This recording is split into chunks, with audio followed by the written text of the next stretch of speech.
Hey guys, what's going on? It is Cobra here today, and today we're back for another Call of Duty Black Ops 3 video. Today we're going to be breaking down the Razorback SMG. This is the last SMG you unlock, and it used to be pretty OP. We'll dive into the stats now and see if it's still as strong. First, we get into the damage. The damage is 30 at up close and 19 at a distance, which is just average. All the SMGs, for the most part, have that damage, and it allows it to be a 4 to 6 shot kill, which again is average. The only SMG that is out of that category is the Pharaoh with its 3 to 6 shot kills, but that's very average for all the SMGs. But next, we're going to get into the big downside of the Razorback. Its fire rate is 625 rounds per minute, and this is bad, guys. This is like probably one of the worst fire rates of an SMG we've seen in a really long time. It's really bad. You guys all know the Razorback used to be amazing. Everyone used it in the beta. It was my favorite gun. It was a lot of people's favorite gun. Well, Treyarch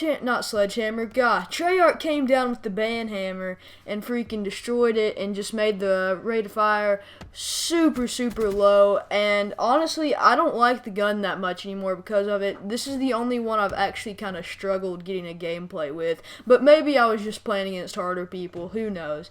Anyway, that's the major downside of the Razorback. Next, we get into a very good statistic of the Razorback, which is its reload speed.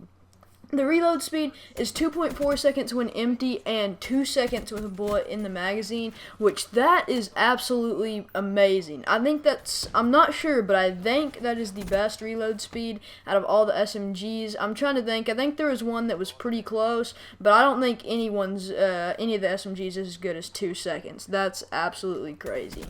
Anyway, next we'll get into the recoil. The recoil is really low. There should be a video somewhere on screen. When it does go up, it is just vertical. It really doesn't go left to right, which I like. If the recoil just goes up and down, it's really easy to control. It's when it starts going left and right is when you get problems. But this one rarely really does anything, but if it does, it'll go up. But as you see, I think 3 out of 3 times it just basically stayed there.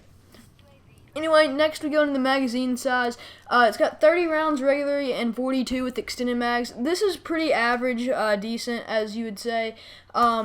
I do find myself running out of ammo a little bit.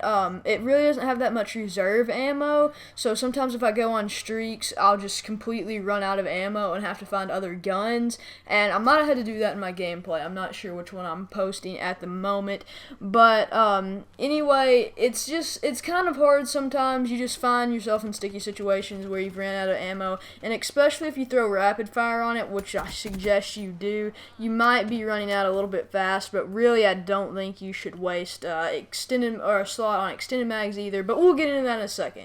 Anyway, we're going to go to the iron sights. Iron sights are good in my opinion. Now, this is my opinion. If y'all want to run a sight, go ahead. But I like the iron sights, and you guys know I love to run the iron sights if they're decent. That way we don't take up pick 10 slot. Anyway, finally, we're going to get into our attachments. Our attachments, we're going to go with grip just to kind of reduce the recoil a little bit, but really, I'm not sure if you would need it. You could throw on an ELO sight instead if you would rather have something like that, but that'll go into my next one. ELO sight, in case you don't like the iron sights, you can throw that on there. Quick draw gets you jump on the opponent so you aim down sights faster. I recommend quick draw on almost every gun I run. And finally, rapid fire to beef up that fire rate, because 625 rounds per minute is bad, guys. It's really bad. You really need to run rapid fire on it. So anyway, this gun is not near as good as the beta gun. Like I said, this is the only SMG I've really struggled having to get a gameplay of. I'm not sure if I was just playing harder people, but it was actually a pretty good struggle, so don't think it's near as good as the beta version. It's still a decent gun, and it shines very well in medium range because of the accuracy, but it's just not one of those melty guns like the VMP or Vesper. Anyway, guys, make sure to tell me what you guys think of this series. I'm really enjoying it, and tell me if you're liking all the Black Ops 3 content. Also, subscribe if you are liking the Black Ops 3 content. But anyway, guys, I just want to say thanks so much for watching. Like, comment, subscribe, constructive criticism, and all that stuff. So I'll see you guys next time.